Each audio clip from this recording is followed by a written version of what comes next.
Okay, so I removed the fan housing. Got the fan off. And I had a little wobble in the back. And I noticed that it was this. I'll get a shot of that. Well, not, yeah.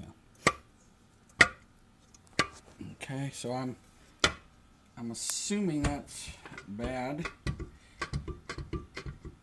Needs to be replaced. I guess I was getting 12 volts to the battery, so the alternator was still working.